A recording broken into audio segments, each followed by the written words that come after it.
हमारे साथ इस वक्त कोटक महिंद्रा एएमसी की head of equity research Shibani सरकार कुरियन है। उनसे बात करते हैं और समझते हैं कि वो इस वक्त क्या व्यू बना रहे हैं इंडियन मार्केट्स पर। शिबानी, गुड आफ्टरनून, बहुत बहुत स्वागत है आपका। इस वक्त जब बाजार में हम ऑलरेडी निफ्टी की बात हो, बैंक निफ्टी की बात हो, जो ऑलरेडी रिकॉर्ड लेवल्स पर काम कर रहे हैं, ग्लोबल क्यूज, हालांकि टेलविंड्स तो नहीं कहना चाहिए क्योंकि आज जिस तरह से कल भी एक स्टांस फेड का निकल कर आया, एक हॉकिश स्टांस निकल कर आया, तो रेट तो हाइक्स जारी रहेंगे। इन सब सिनेरियो में आप इंडियन मार्केट्स के लिए अब कैसे सिनेरियो देख रही हैं? क्या मिड कैप और स्मॉल कैप जिन्होंने अभी इतना परफॉर्म, जिनके पास रूम ज्यादा है परफॉर्म करने के लिए, क्या वहां नजर होनी चाहिए, कॉन्सिडरिंग कि बहुत बड़ा फ्लोज एशियन मार्केट्स में एक्सपेक्टेड है? गुड आफ्टरनून, धन्यवाद। सो जैसे आपने ये कहा कि अभी बहुत सारे मल्टीपल ग्लोबल फैक्टर्स और मैक्रो फैक्टर्स एट प्ले है। तो इंटरेस्ट रेट और इन्फ्लेशन, जो ग्लोबल इंटरेस्ट रेट और इन्फ्लेशन सिनारियो है, वो शायद स्टिकी इन्फ्लेशन और स्टिकी इंटरेस्ट रेट सिनारियो हम देख पाएंगे। पर इस कॉन्टेक्स्ट में हालांकि रिसेंटली हमने जो इंडिया के जीडीपी नंबर्स देखे, वहाँ थोड़ा बहुत डाउनग्रेड्स आए हैं, बट इंडिया का जो ग्रोथ है वो क्लियरली ग्लोबल कॉन्टेक्स्ट में एक आउटलायर है, वो हमारे लिए एक पॉजिटिव है। दूसरी बात है कॉर्पोरेट अर्निंग्स की। तो अभी फर्स्ट हाफ के जो कॉर्पोरेट अर्निंग्स हमने देखे, वहाँ पे थोड़ा बहुत अर्निंग्स डाउनग्रेड भी हमने देखा था, अबाउट 3.5-4% का। लेकिन second half of the year जो कमोडिटी कॉस्ट बेनिफिट्स मार्जिन पे आएंगे, उससे शायद हम ऑपरेटिंग लेवरेज का जो इम्पैक्ट है अर्निंग्स पे, वो शायद हम देख पाएंगे। तो मीडियम टर्म में हमारा मानना है कि कॉर्पोरेट अर्निंग्स ट्रैजेक्टरी काफ़ी स्ट्रॉन्ग है। नियर टर्म में हम थोड़ा बहुत इम्पैक्ट देख रहे हैं मार्जिन्स पर जब हम मार्केट्स के बारे में बात करें तो वैल्यूएशंस देखना भी ज़रूरी है। तो इंडिया का जो वैल्यूएशन है एब्सोल्यूट बेसिस पे, निफ्टी का valuation long term average trend से थोड़ा बहुत ऊपर है, और रिलेटिव बेसिस पे इंडिया का वैल्यूएशन इमर्जिंग मार्केट कॉन्टेक्स्ट में इंडिया का जो प्रीमियम है वो ऑल टाइम हाई लेवल पे है। इसीलिए हमारा मानना है कि ये जो अगला साल है, स्टॉक पिकिंग बहुत ही इंपॉर्टेंट होगा। नियर टर्म हमें वॉलेटिलिटी या वॉलेटाइल पीरियड से शायद गुजरना पड़े, पर हमारा मानना है कि ये जो बॉटम अप स्टॉक पिकिंग या स्टॉक स्पेसिफिक कॉल्स लेना अगले साल में बहुत ही इंपॉर्टेंट है। तो हमारा जो स्ट्रैटेजी रहा है वो बॉटम अप स्ट्रैटेजी रहा है, और वही उसी पे हम ध्यान दे रहे हैं, जहाँ पे स्टॉक्स पे अर्निंग्स ग्रोथ ट्रेजेक्ट्री विजिबल है और जहाँ पे वैल्यूएशन रीजनेबल है, इन सॉर्ट ऑफ स्टॉक्स पे हमारा नजर है। शिबानी, आप सही कह रहे हैं कि स्टॉक पिकिंग इस सिचुएशन में सही तरह की करना, प्योर रिसर्च के साथ करना, ये काफ़ी ज़रूरी हो जाता है। Good afternoon to you. और जहां स्टॉक पिकिंग की बात चली है, फिर सेक्टर स्पेसिफिक नज़रिया आपका क्या है, ये भी हम जानना चाहेंगे, क्योंकि इन दिनों कई सारे स्पेसेस, कई सारे सेक्टर्स हैं जो कि ब्रोकरेजेस के बुलिश रडार पे हैं। अगर मॉर्गन स्टैनली के ही लेटेस्ट रिपोर्ट देखें, पीएसयू बैंक स्पेस पर उनका भरोसा लगातार बढ़ता हुआ दिख रहा है, और हो भी क्यों ना, क्रेडिट ग्रोथ सिनेरियो जिस तरह से बनते हुए दिखे हैं, नेट इंटरेस्ट इनकम के सिनेरियोज जैसे एनपीएस का लगातार घटना काफी पॉजिटिव है। ऐसे में कई सारे बैंक्स हैं पीएसयू स्पेस में जो कि दिग्गजों की भी रेडार पर है, ब्रोकरेजेस हाउसेस के भी पॉजिटिव रेडार पर है। आप बताइए, आपकी एक्सपर्ट एनालिसिस क्या कहती है? ना एब्सोल्युटली। तो हमारा मानना भी है कि बैंकिंग एक सेक्टर है जहाँ पे हमारा व्यू काफ़ी पॉजिटिव रहा है। इनफैक्ट पिछले कई महीनों से हमारा व्यू पॉजिटिव रहा है बैंकिंग सेक्टर पे। इस सेक्टर में तीन फैक्टर्स है जो कि सेक्टर के लिए पॉजिटिव है। एक तो क्रेडिट ग्रोथ काफ़ी ज़ोरों से इम्प्रूव हुआ है। तो एक साल में अगर हम देखें तो अभी क्रेडिट ग्रोथ 17-18% इंडस्ट्री लेवल पर हम देख रहे हैं, और कुछ कुछ बैंक्स ऐसे भी है जो कि इंडस्ट्री से भी अधिक ग्रो कर रहे हैं और मार्केट शेयर गेन कर रहे हैं। दूसरी बात है कि राइजिंग इंटरेस्ट रेट एनवायरनमेंट में क्योंकि बैंक्स का जो लोन बुक है वो फ्लोटिंग है, तो वहाँ पे मार्जिन यानी नेट इंटरेस्ट मार्जिन में भी हमने इम्प्रूवमेंट देखा है। और तीसरा फैक्टर है कि एसेट क्वालिटी यानी कि एनपीएल का जो सिचुएशन है वो शायद बहुत सालों बाद हम एनपीएल का जो सिचुएशन है वो एकदम इम्प्रूव होते हुए देख रहे हैं, और क्रेडिट कॉस्ट काफ़ी लो है। तो इस माहौल में जो बैंकिंग सेक्टर का व्यू हमारा पॉजिटिव है। सेक्टर के जो वैल्यूएशंस है वो भी पॉजिटिव है। पीएसयू बैंक्स में भी सेक्टर का जो साइक्लिकल इम्पैक्ट है वो इम्पैक्ट हम देख रहे हैं। हमारा थोड़ा सा व्यू है कि जो लार्ज प्राइवेट सेक्टर बैंक्स है और लार्ज पब्लिक सेक्टर बैंक्स है, जैसे जैसे फोकस लायबिलिटी की और शिफ्ट होगी, ये बैंक्स बेटर प्लेस्ड है। पर ओवरऑल हमारा सेक्टर व्यू बैंकिंग पे अभी भी बहुत ही पॉजिटिव है, और क्योंकि यहाँ पे ग्रोथ नजर आ रही है और वैल्यूएशंस भी काफी फेवरेबल है।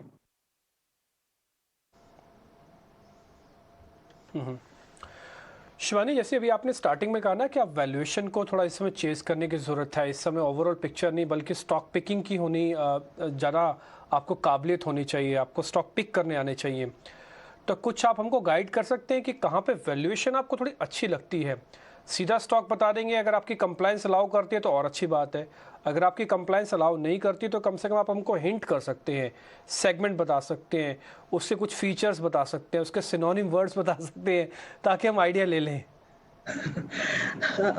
अनफॉर्चुनेटली मैं स्टॉक के बारे में बात नहीं कर सकती हूँ, जैसे आपने कहा कि कंप्लायंस अलाउ नहीं करती है, पर हम ऐसे सेक्टर्स के बारे में तो जरूर बात कर सकते हैं जहाँ पे हमारा व्यू पॉजिटिव है, और जहाँ पे हमने कहा कि जो हमारा इन्वेस्टमेंट फिलोसफी है, growth at a reasonable price, यानी कि ग्रोथ जहाँ पे वैल्यूएशंस भी आपके लिए फेवरेबल हो। तो एक सेक्टर के बारे में तो हमने बात किया ही, वो है बैंकिंग सेक्टर, जहाँ पे ग्रोथ नजर आ रही है। जो रिटर्न रेशियोज यानी रिटर्न ऑन इक्विटी जो हम कैलकुलेट करते हैं, वहाँ पे इम्प्रूवमेंट दिख रहा है और वैल्यूएशंस भी आपके फेवर में है। दूसरा सेक्टर जहाँ पे हमारा व्यू पॉजिटिव रहा है, जहाँ पे वैल्यूएशंस भी फेवरेबल है, वो है ऑटो सेक्टर। जो ऑटो ओईएम यानी कि जो मैन्युफैक्चरर्स है और ऑटो एंसिलरी सेगमेंट, यहाँ पे हमारा व्यू पॉजिटिव रहा है। अगर ऑटो के बारे में बात करें तो बोथ पैसेंजर व्हीकल और टू व्हीलर सेगमेंट में हमारा मानना है कि डिमांड ट्रेजेक्ट्री हम यहाँ से इम्प्रूव होते देखेंगे, और सिस्टम का जो इन्वेंट्री लेवल्स है वो शायद कम हो रहा है, जो डीलर लेवल इन्वेंट्रीज है, और इसी कारण जो होलसेल नंबर्स यहाँ से शायद इम्प्रूव होंगे। और दूसरी बात है कि ऑटो सेक्टर का जो इम्पैक्ट है कमोडिटी कॉस्ट कम होने का, उसका इम्पैक्ट, पॉजिटिव इम्पैक्ट मार्जिन्स में भी हम देख पाएंगे। तो इसी कारण जो दूसरा सेक्टर जहाँ पे हमारा व्यू पॉजिटिव है वो है ऑटोज। तीसरा सेक्टर है कैपिटल गुड्स और इंफ्रास्ट्रक्चर। यहाँ पे ऑफ कोर्स कुछ कुछ पॉकेट्स में वैल्यूएशंस एक्सपेंसिव है, पर हमारा मानना है कि जो स्ट्रक्चरली इन्वेस्टमेंट साइकिल और इंफ्रास्ट्रक्चर साइकिल, पब्लिक सेक्टर और प्राइवेट सेक्टर साइकिल, वो शायद यहाँ से भी बरकरार रहे। और अगले साल ऑफ कोर्स इलेक्शन के पहले हमारा मानना है कि जो गवर्नमेंट का फोकस है कैपिटल एक्सपेंडिचर पर, वो फोकस बना रहेगा। इसीलिए इंफ्रास्ट्रक्चर, कैपिटल गुड्स और इंडस्ट्रियल्स, ये थर्ड ऐसा एक सेगमेंट है जहाँ पे हमारा व्यू पॉजिटिव है। शिबानी, कल क्योंकि एमपीसी की बैठक है और एक्सपेक्टेड लाइंस पर है कि रेट हाइक तो होगा लेकिन स्मॉलर रेट हाइक होगा, क्योंकि इन्फ्लेशन, आप कितना इन्फ्लेशन को कूल ऑफ होता हुआ देख रही हैं?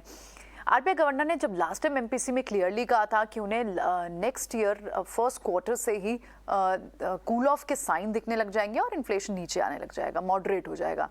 अभी आप फिलहाल किस तरह की रीडिंग रख रही हैं इन्फ्लेशन कि कितना हद तक कूल ऑफ हो चुका है, या फिर क्योंकि रूरल सेक्टर पे जो क्लियरली कंजम्पशन हिट हुई है, डिमांड हिट हुई है, और आपको सेकंड लास्ट क्वार्टर के रिजल्ट्स में क्लियरली दिखी भी है कंजम्पशन बेस्ड स्टॉक्स में, क्या वो एक वन ऑफ था, वहां से अब इजी साइंस आने लग गए हैं? कैसे देख रही हैं आप?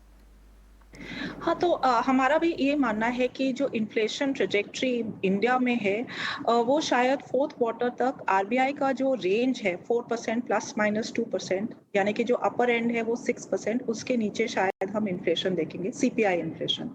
इसका मानना है, इसका ये इम्पैक्ट होगा कि आरबीआई के लिए जो रेट हाइक साइकिल है वो शायद धीरे धीरे कम होते, या इम्पोर्टेंस ऑफ हाइकिंग रेट्स वो कम होते नजर आएगा।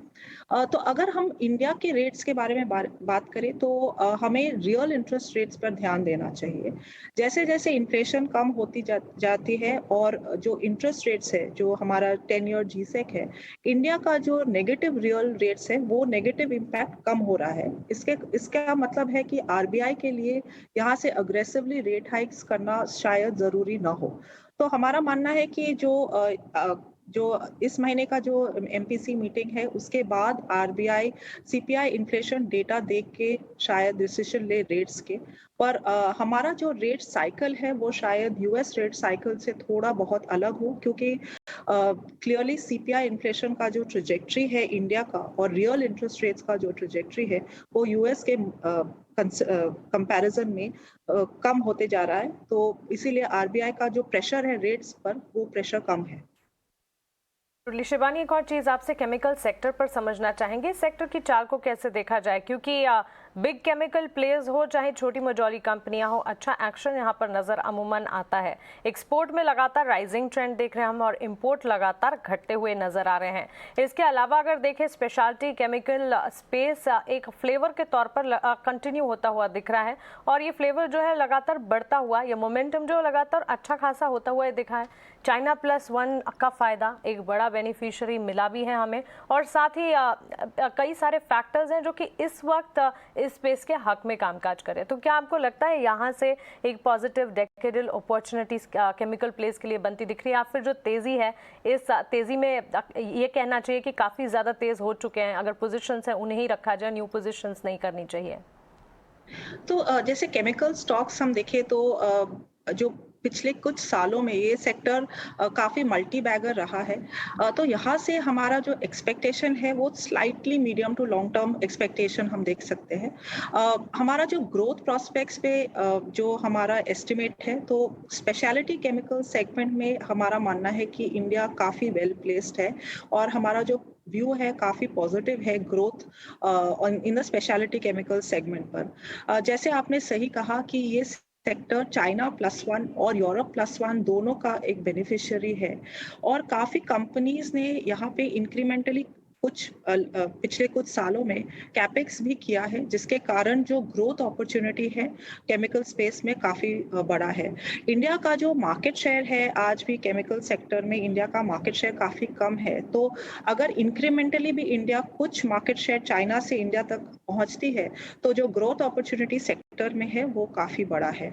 पर हमें ये ध्यान रखना चाहिए कि ये सेक्टर काफी रीरेट हो चुका है, तो नियर टर्म शायद वैल्यूएशन के तौर पर हम देख सकते हैं कि हमें थोड़ा बहुत मीडियम टर्म व्यू लेना पड़ेगा, पर हमारा व्यू सेक्टर पे काफी पॉजिटिव है। ठीक है शिवानी, एक और चीज़, क्रूड को लेकर काफ़ी नरमी आई है। एक्चुअली हमने 120 वाला क्रूड भी इसी साल देखा है और वापस हम 80 वाला क्रूड भी अब इसी साल देख रहे हैं। साल के स्टार्टिंग में ऑलमोस्ट 120 था और अभी 80 है। आपको एक कॉज ऑफ अ कंसर्न तो नहीं लगता ना, क्योंकि जो ओपेक की बैठक से पॉइंट सामने निकल के आ रहे हैं वहाँ से तो ऐसा कुछ दिखा नहीं। आपकी कैलकुलेशंस क्या कहती हैं इसको लेकर? तो जैसे क्रूड के अगर व्यू लेना बहुत ही मुश्किल है, क्योंकि काफी मूविंग पार्ट्स है क्रूड व्यू लेना, तो इसीलिए हमारा जो मानना है कि शायद क्रूड अभी इस ऑफ कोर्स जो हाईज से वहां से क्रूड कूल ऑफ हो चुकी है, पर हमारा मानना है कि जो क्रूड है, हमारा जो एस्टिमेट्स है वो शायद इसी लेवल पर हम क्रूड को देख पाएंगे, क्योंकि हम ऐसा व्यू लेना आइदर वेज हमारे लिए काफी मुश्किल है, क्योंकि काफी सारे मैक्रो एलिमेंट्स क्रूड को इम्पैक्ट करती है। एक मैक्रो फैक्टर जो हमें ध्यान रखना चाहिए वो है चाइना। अगर चाइना में जो अभी जीरो कोविड पॉलिसी है, वो जीरो कोविड पॉलिसी हटाए जाए और चाइना में हम रीओपनिंग देखें तो डिमांड शायद वहां से बढ़ सकती है। तो ये एक फैक्टर है, हमें क्रूड ऑयल का व्यू लेने के समय हमें ये फैक्टर को क्लोजली मॉनिटर करना चाहिए। पर अभी जो डिमांड सप्लाई सिचुएशन हम देख रहे हैं, वहाँ उस सिचुएशन के माध्यम से हमारा मानना है कि क्रूड शायद इसी बैंड या इसी रेंज में नियर टर्म रहना चाहिए।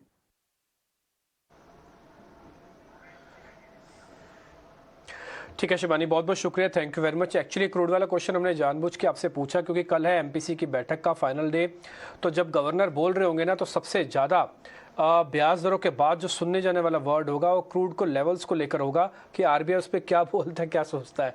बहुत बहुत शुक्रिया, थैंक यू वेरी मच। अच्छी गाइडेंस दी आपने हमको और बताया भी यहाँ क्या क्या करना चाहिए। मेहमानों की वो लिस्ट है जो कल आपके साथ जुड़ जाएंगे 9:45 पर।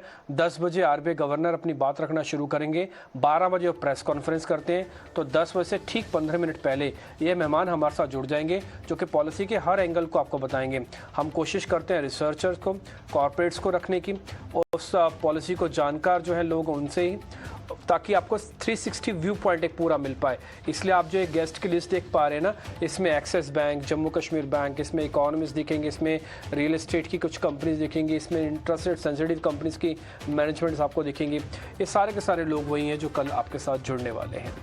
खैर